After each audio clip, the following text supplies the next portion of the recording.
Good day, team. I hope you all are doing well and thriving. I wanted to share with you today some techniques that I use to help determine value for my clients. Whether you're representing your buyer or your seller, everybody wants the best price. Now it's up to you, the professional, to figure that out.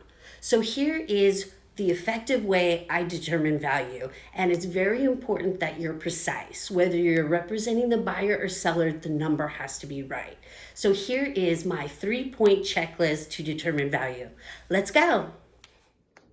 All right, let's get into it. So my 3-point checklist includes 1, looking at the tax records, 2, doing a circle search, and 3, always seeing what Zillow says. So I pop into berries. I figure let's do a property in Green Valley. So everybody has their own technique in how they search for properties. For me, I like to go to the search tab and do the interactive map search.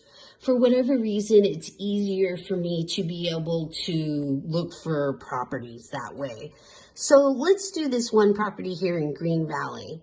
I figure this will be a good one to assess the perfect value. So first of all, we have to know our market. We know if we're representing the buyer, competition is gonna be buck wild. So we know that, number one, they're asking $539. So when I pull up the information and I go to the property profile information, I like to click here on the APM number, which is gonna show me the actual public record report. And then from here, I like to scroll down and there's a feature here called estimated value. So I like to just see what they say. So they have 529 and then another number at 491 to 565. Okay, that's interesting. And then I always like to swish around and see what they bought it at. So they bought it in 2017 for $450. Okay, that's interesting. 3 years ago, the market's changed a lot. So from there, I will like to go to the comparable button up here on the top. So I'll click that and a new tab will open up with a list of the comparables in the area. From there on the list, I can go ahead and look through the list and see which ones I want to include in my value profile.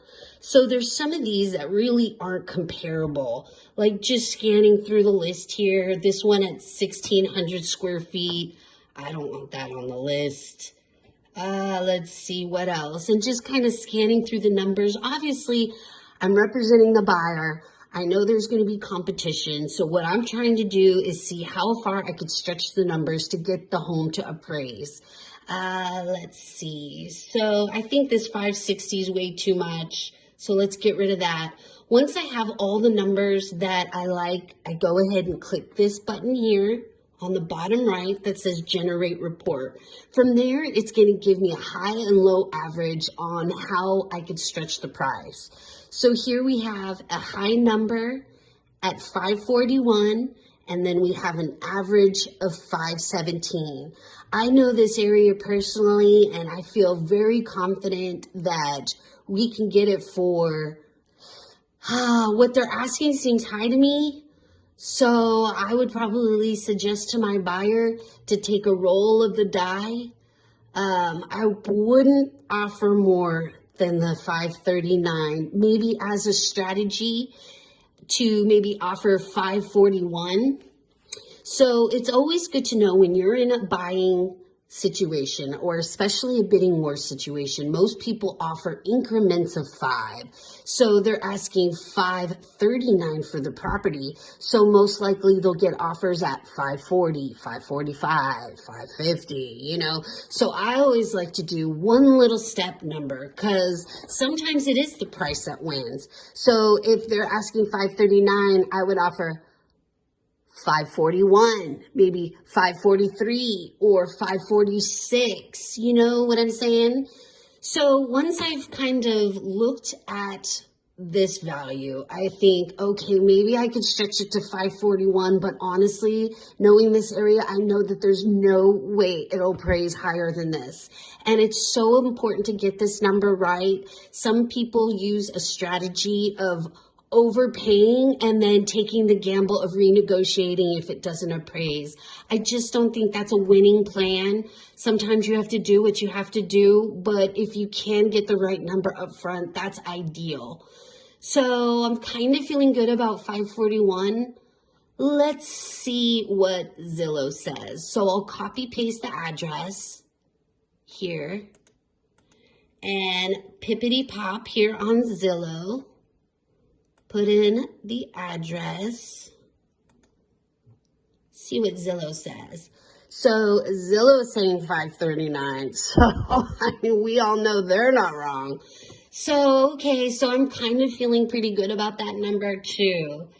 So in a situation like this, depending on the client's leverage of money and desirability, I would suggest no higher than 541 for this home, and anything more would be concerning of it appraising.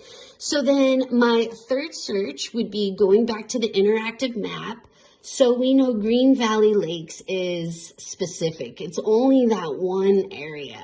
So we don't want to look at any other numbers other than that. So once I go to my map area, I do my little draw thing.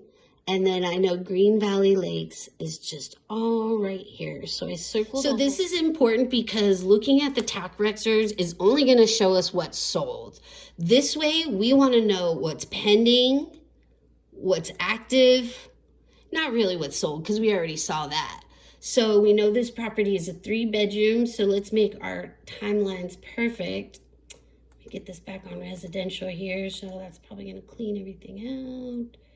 So we want to look at contingent, pending, and sold because this stuff most likely is going to close within the next 30 days and could potentially help you with the value you might need to get this baby to appraise. So I want to finite my stuff as much as possible because I really don't want to look at anything that doesn't apply to my property unless I'm reaching for properties because there's lack of inventory to be able to assess the value. Then I might use properties that aren't comparable just to kind of minus and plus value just to kind of see what I can come up with, you know, in that way of being creative. So here's what I got. So let's get rid of the solds. We already saw the solds and we don't need to be looking at a bunch of stuff that doesn't apply. So there really isn't much to look at. So I like to pull up the 1-line grid to get an itemized line value. So it looks like one here. I know this is Carrie's listing and she got $515 for it. So yeah, man. Ooh, I'm definitely thinking no more than $531 for that property. So that is how I determine value for my buyer. So if I'm determining value now for my seller, I straight up, let me pull up an address that's easy here. So first I get the address, wherever the address is. So when I'm pulling a value for my sellers, I go into berries. I click here. Can you see how you have all these tabs up here? So I go under tax. And then you can put in the address, the owner's name, MLS number, APN, whatever info you have. So I'll put in the address and then I'll click search. So, and then it'll give me this. So, and then I basically do the same 3-check system that I would use for a buyer. I'll look to see what the value is on the property detail page. Boom, I'll pull up the comparables to see what the comparables are saying. And then of course, 3 is seeing what Zillow says. So I hope that helps you be able to determine value for your clients. If you have any questions or need help, let me know. You know, we're always here to help you. Have a great day, everybody. Take care.